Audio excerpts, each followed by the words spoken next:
Pam Bondi, though, says, tread carefully. What does that even mean? Yeah.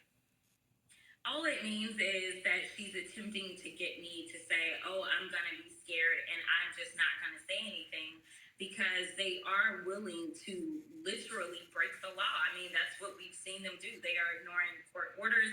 They are ignoring what our own laws are. When we look at things such as impoundment, things like that, this entire administration is rogue. And this isn't about partisanship. I keep trying to tell people that we are living in the time of good versus evil, right versus wrong.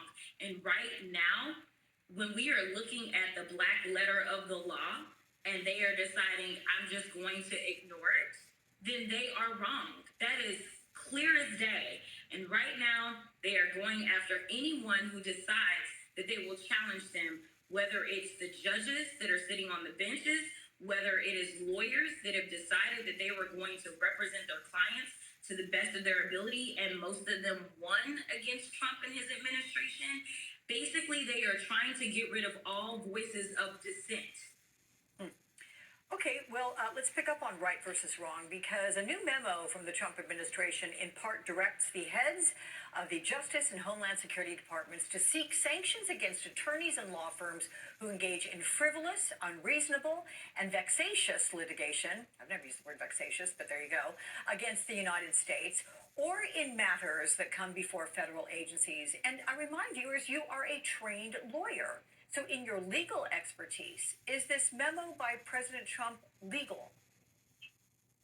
I mean, listen, he can write as many memos as he wants to write. I mean, a memo is just a memo.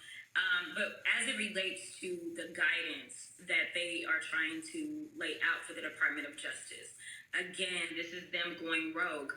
We already have provisions that lay out when someone should be able to go after someone and determine that they are vexatious or determine that they are bringing frivolous lawsuits, and therefore there should be sanctions.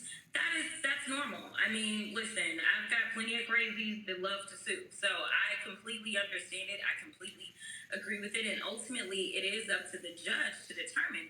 But here's the thing: the Trump administration is losing. There are over 100 cases going on right now, and what we see is that we've got people like Attorney General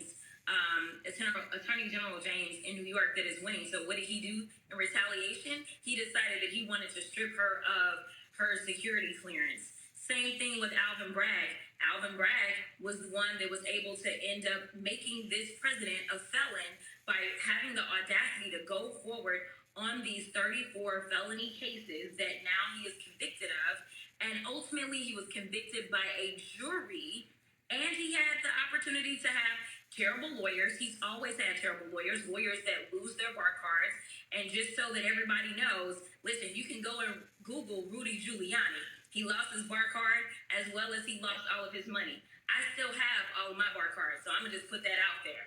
So, who knows what will happen if they continue to go down this road. And I do applaud those lawyers that have worked for the Department of Justice and said, you know what, my oath means something. And so I am going to honor that oath, and I am going to leave this office because I will not violate the law. I will not violate my oath. I will hold on to my bar card, and we will see how many people in this Department of Justice are able to maintain their bar cards if they're going to continue to do these rogue things and ignore judges.